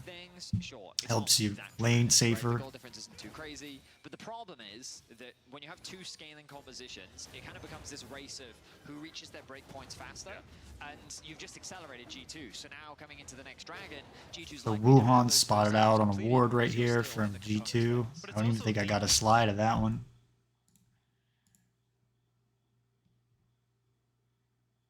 Yeah, I didn't even get a slide of that. I messed up. So Wuhan does get spotted out. We've seen from G2 have been their early game, so opting out of that does seem a little bizarre. Now, Giant X aren't the best in the early stages, like they do average a deficit when it comes to the 14-minute mark, but still, if you're going to fight them, it feels like the early game is really where you want to try and... This is one good reason of Maokai, because he can throw the saplings in the brushes and give you free vision. Giant X have been unable to And find that's any blood. Ignar's looking for about all I talk about is vision, right? But it's the most important stat. Most people will say movement speed. I guess gold's the most important stat, and then vision, and then movement speed. Mickey's here to defend him. Mom. Oh, it's called and is able to clear out the wave. Or at least the play is secured for Giant X. So, okay. Ash got the Scryer's bloom right there that gives vision on all of GX. But I think At some point, I remember he hits this awesome Ash arrow. So 9 minutes 30. So it's where GX thought they could all in Caps because he didn't have flash and it failed and they lost Dragon. So GX didn't get anything. They probably used, and they didn't use any summoners. a lot of the weight is on Jackie's in the mid lane. Ivern gets the Scuttle Crab in the top. That's going to help allow Cassante to be safe up there pushing down the turret. Can he step up here against G2? Well, Well, he's going to have to, as you already Mickey X doesn't face check. He puts a ward in that brush, or there's already a ward in that brush. In a composition like this, his positioning is going to be crucial. I think Zeri can still 1v9 games, especially in composition. So it's like GX don't know where to rotate their top and bottom laner in this game at all. Carries have a lot more peel, like a lot more.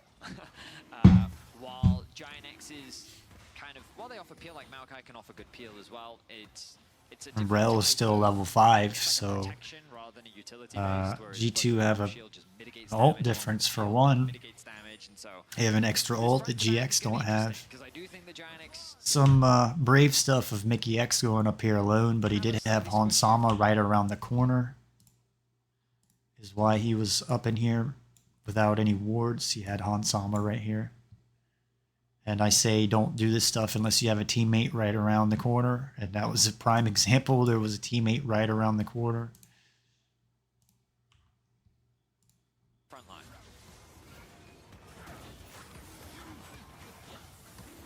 You also need to pay attention to Ivern makes you use more wards, or like a Farsight ward would be great for GXs in this game, just whenever they're engaging Ivern in the Brushmaker. But the vision looked poor for GX later it went on in the game. They've only got one control ward. Moment, no fighting occurring, only those 2 kills in the bottom lane for G2. The Drake secured. Wuhan spotted out on a control ward. I mean, they might as well be seeing Mickey Deadpool X and keeping Wolverine. him at bay, so he can't come in and steal. They also use the Daisy ult. Wuhan. I would say he would be the scariest carry out of the team. Just my first assumption, knowing he's from LCK and watching.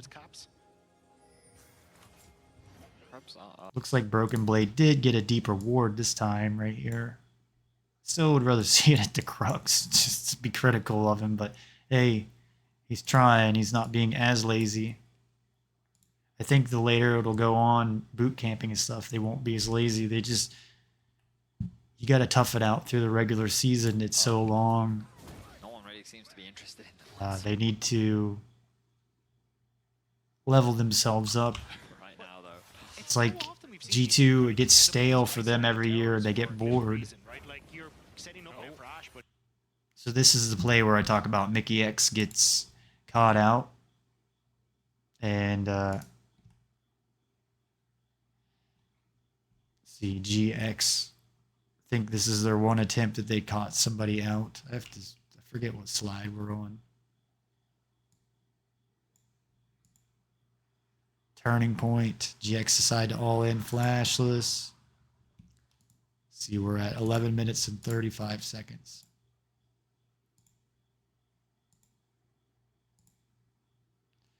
Braum caught out alone, and GX have no vision.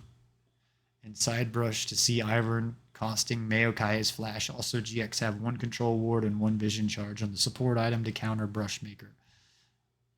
So they don't see Yike here. And G2 see Ignore. And I think they see Patrick. Maybe.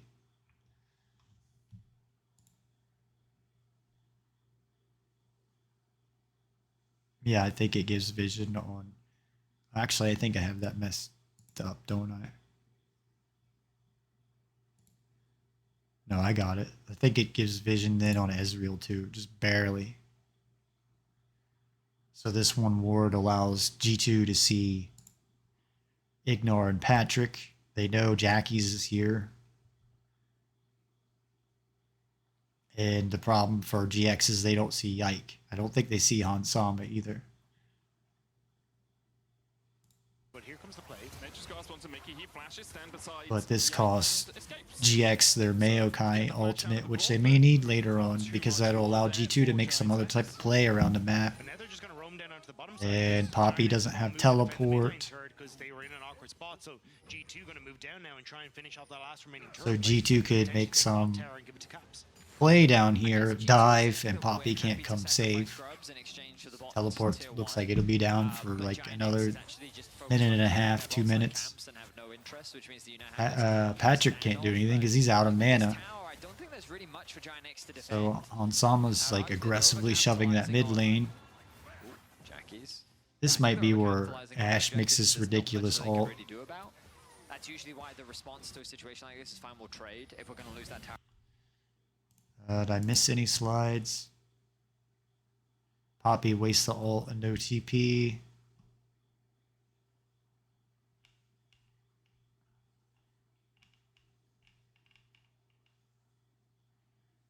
What? I get lost in where it's like, what slide number am I on?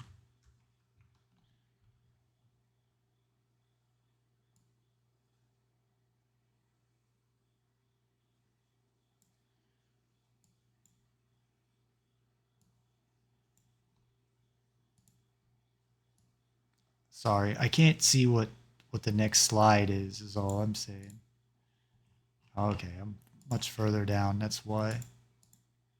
Sorry, I'm learning how to do this.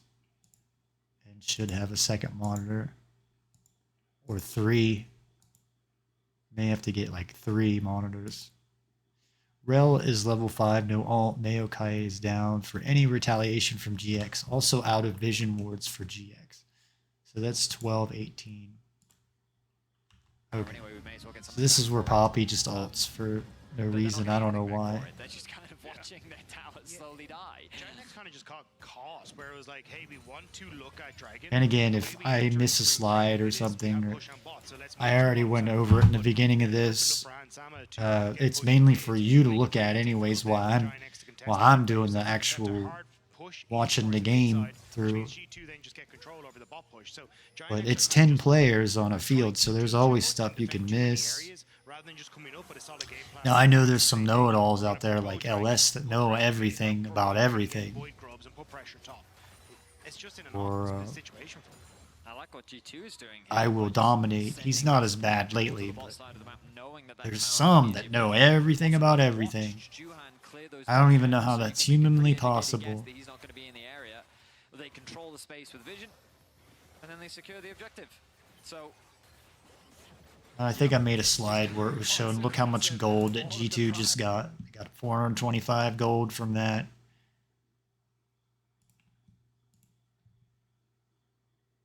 G2 claimed the first turret gold, and Zeri had to use her teleport to save the turret. So GX are just getting out macroed. Wuhan acts like he doesn't even like his team at all. Like some of the plays I've seen him like warding your own buff when you need the ward in the bottom, like the enemy's part of the jungle. 23.8k gold to 19.5.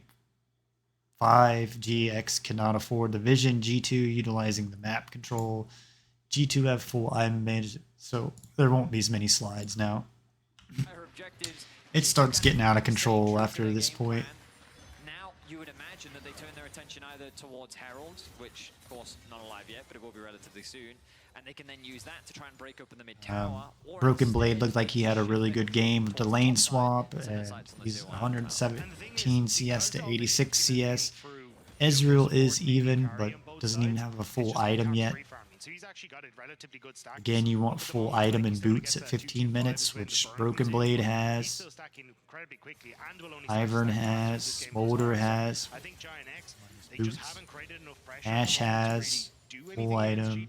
G2 are just happy to scale into a strong mid game. Yeah, and what Giant X did in the early game, getting Patrick he needs his Man Immune and Trinity Force to do anything.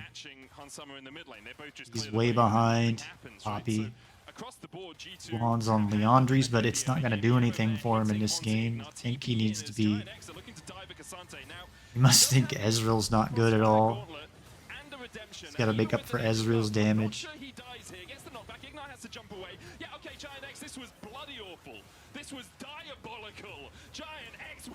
So what did I miss here? That's 14 minutes. If you're an AD player, you cry a win lane to lose games because you're not rotating to mid lane after first turret is down. Once the first turret is down, you swap the mid laner a side lane, allowing your jungle and support to babysit. This fight looks started from GX, but this fight is initiated from Hansama, hitting Rel with Enchanted Crystal Arrow, forcing Poppy teleport to bottom lane. GX ward behind the Dragon Pit, spots Ivern and Braum pathing. So I guess I missed the ultimate. So saying it was like actually hard to see this ultimate that Ashe hit. Catching Hansama in the mid lane, they both just clear the wave and then nothing happens, right? So Like right here, you across the see, board, like the observers didn't even see this. have had the benefit of the early game. The arrow there hitting onto Ignar. TP in as Giant X are looking to dive at Cassante. Now, he does have the Crossfire Gauntlet. and So it's like, even with the I Nature's guess Touch, I'm not G2 sure initiated if that it's fight. knockback. Ignar has to jump away. Yeah, okay, Giant X, this was bloody awful. This was diabolical. Giant X went for the dive, and all they're gonna do is die. Cass has so much free time in the top lane. The lightning crash coming out. Magnet Sword from Ignar as well, but Broken Blade has already found 2 out of the fight. And I may start fast forwarding a little bit. This is the turning point of the game. Eats up their rewards. Ignar trying to get away, but Hansama's here on the chase. Ignar has a flash, but I don't think he escapes. GX ward behind the Dragon Pit, spots out Ivern. I think Giant X Ivern just and got Braum too spotted on the impatient. GX The vision idea there wards. is the right one. Go You look at the just want to commit slides. to the tower, but they just didn't have a wave to play off, and they thought that by using the TP they could stall. Guess I the could, minion like, dying long enough hop to set this up a out. dive, but also you're trying to dive a Cassante who still had absolutely everything up. It Just was explain this overambitious. They more in should've just depth. waited for the next wave, Also, at the same time, traded Smolder towers. got Instead, they overforced, they get collapsed on. Smolder caps obtains 300 gold from the turret, more gold than GX will win in this trade. GX didn't win anything in their trade, so you know, Caps got a turret up top, and then I didn't really pay attention to how many kills or takedowns that G2 got down here, but G2's winning on all sides, mid lane, the top lane. So there's one takedown. Plus they got the turret going down in the top lane. Ashe room's down here. I don't even think Ashe needs to come down there. You can criticize G2 for their early game performances for sure, but Giant X are pretty So much now our the most Void elite Grub, team in or the the league. Void And Grub it's Rift Herald is up. really kind of put them in that deficit. We've The got problem is, I think G2's just 8K gold lead. macro is at a very high level. And 6K gold lead, my bad. 6K, 7. The turret. The gold is 7,000, 7,000. And I mean, you look at the bottom of your screen, even 7,000, Mickey whatever. has a 1.4k gold lead over Ignar. I'm sure Caps wishes he had a couple of those kills that Mickey has picked up throughout the course So of the game. vision Also, behind the what's pit something for more, G2. It is not something you see all the time, but it is quite aggressive. And I think in this sort of game state, it makes sense to be quite aggressive. So I'm not trying to do a game like most people would do and be like, well, If they want it, Infernal, GX was really bad and G2 is really good and better, so that's the game and the analysis. Anybody can do that. Trying to see what both sides did wrong and did right. GX did some things right in the beginning.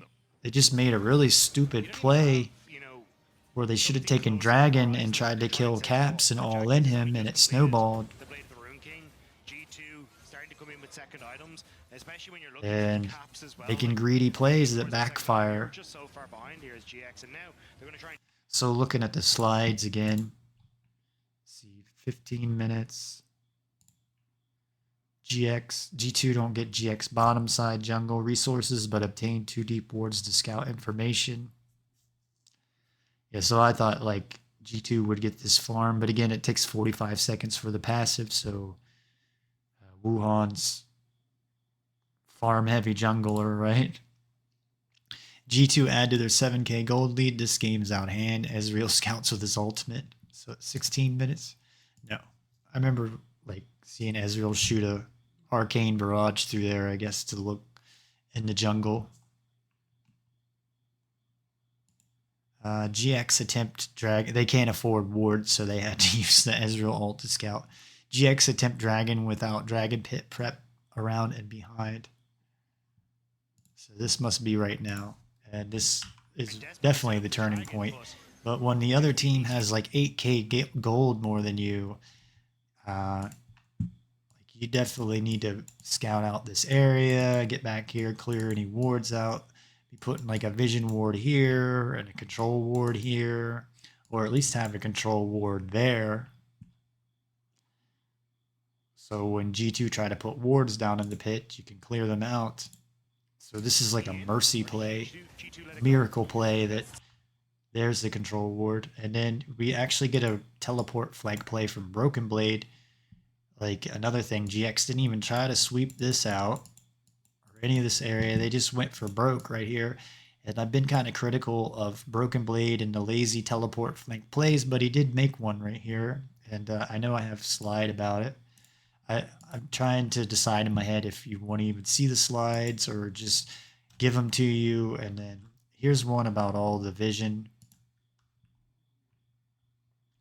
How GX can see Smolder and Braum right here, but they can't see Ivern and they can't see Ash. And then Broken Blade's going to teleport down here, and GX didn't even try to sweep this out, so he's going to come back behind him. They did have a ward here. GX, that is.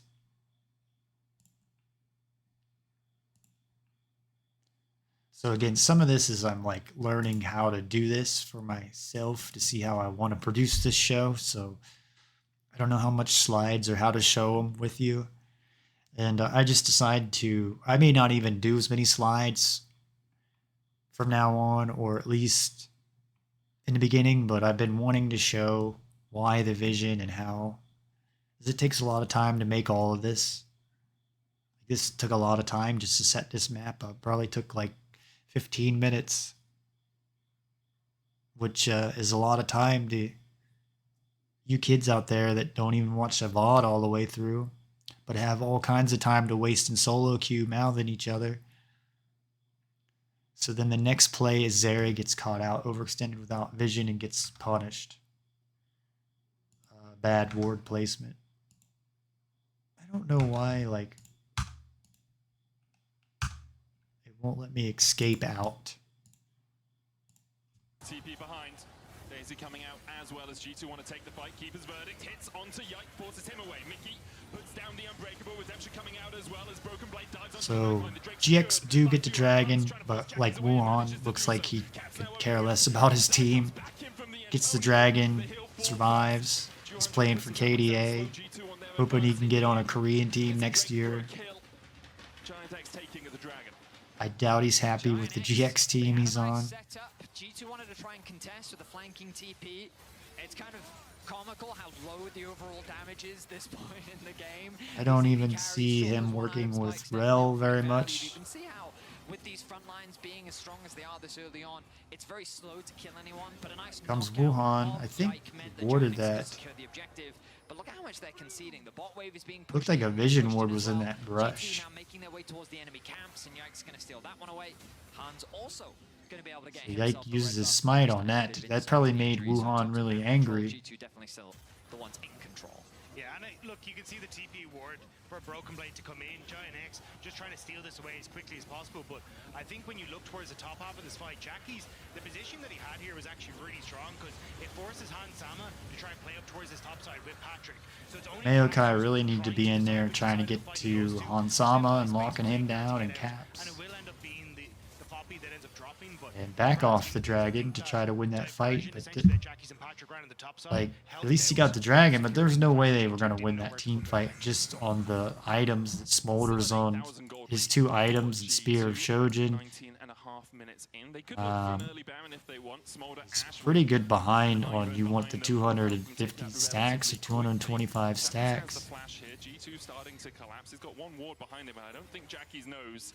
As you can see, the Antonio Ivern's on his two items. I showed the slide about this. Jackie gets caught out. And then Poppy wastes his teleport and comes in here and just teleports right into 4 G2 players. But he put his ward there, needed to have it on down much deeper on the G2 side of the map. It's happened multiple times in summer splits, an issue that we were hoping coming into And like I talk about, the way I look at the map is by the turrets that G2 own this much of the map already. So, and GX own this much of the map. So you can't even step out of your base and go into your own jungle now. G2 get a bunch of gold there, split 238 gold. So it's a 10k gold lead. Like even gets the blue buff from Wuhan.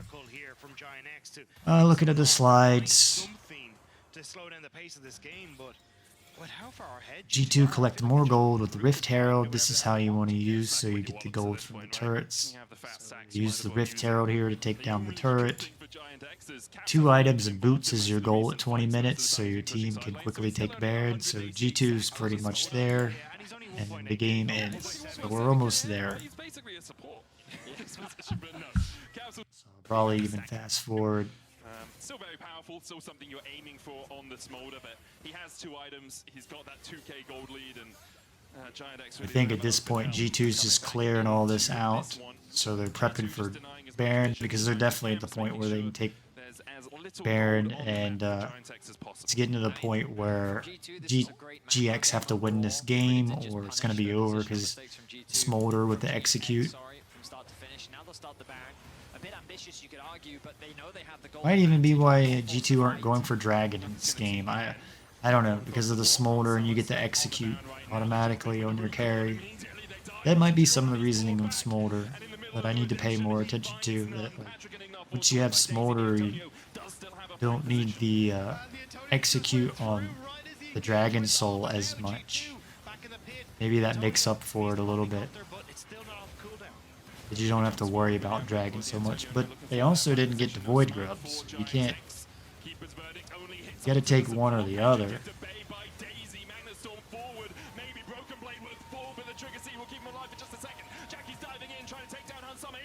So at this point, you use the Baron buff, push out the waves. The buff gives you the cannon minion buff and the buff, the HP on all the minions, allow them to tank a lot more damage on the turrets. The dragon is available for the taking. For a little sake.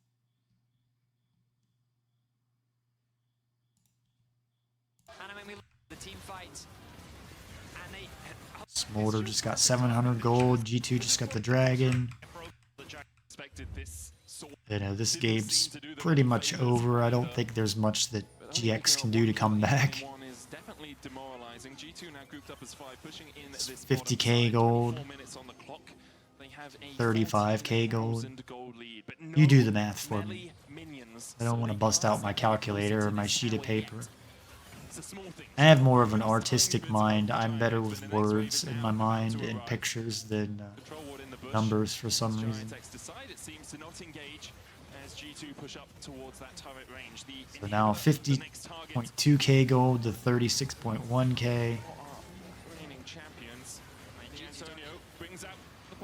Knocks back 2, they'll go for Yike. The Magnet Storm engages into Nature's Grasp, and Yike will fall first. TP behind by Broken Blade, but the rest of G2 are a mile away. Can Broken Blade survive for a year? Yes, he can. Of course he can. He's Cassante. So G2 lose Yike here. On the fountain. For all it's worth right now, Giant X go 1 for 1 in the trade in the end. G2 can still push forward. Hansama no flash. Patrick trying to put the damage down across the side, but so again, this is a prime example why you want the Baron buff. It allows you to break into the base because you get all that extra HP on the waves to tank all the damage. And a lot of low solo queue players I see like literally go fight into the enemy waves, and you don't want to do that because all the enemy waves do more damage to you than the enemy champions do. Only 2 Nexus towers stand in their way, Jackies and Ignat. It would be a Herculean performance to pull this one off, but so far you'd be more like Sisyphus, constantly trying to make the plays, but that boulder keeps rolling back down in your face. So now I really don't think GX can come back. Hansama went 8-0 in a bad matchup. Smolder got his 270 stacks. May be angry today. That was a demolition. So that's it for game number 1. I don't know how I'm going to do game 2 and 3. I don't know if I'm going to do as many slides. So again, please follow my twitch.tv/Sodaron. Follow me on Twitter, x.com @MSMILLS22, and subscribe to my YouTube channel, youtube.com/@Sodaron.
Everything I see is mine. I think we're gonna hit disaster. Just give me one more try. Supplication.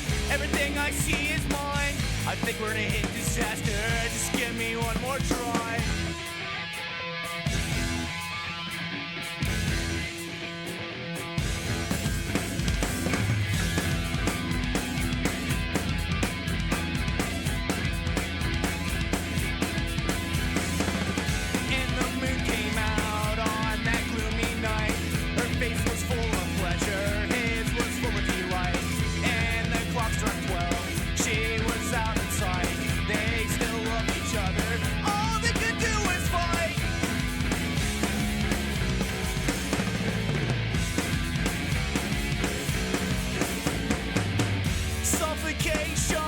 Everything I see is mine. I think we're gonna hit disaster. Just give me one more try. Supplication. Everything I see is mine. I think we're gonna hit disaster. Just give me one more try. Supplication. Everything I see is mine. I think we're gonna hit disaster. Just give me one more try. Supplication. Everything I see is mine. I think we're gonna hit disaster. Just give me one more try.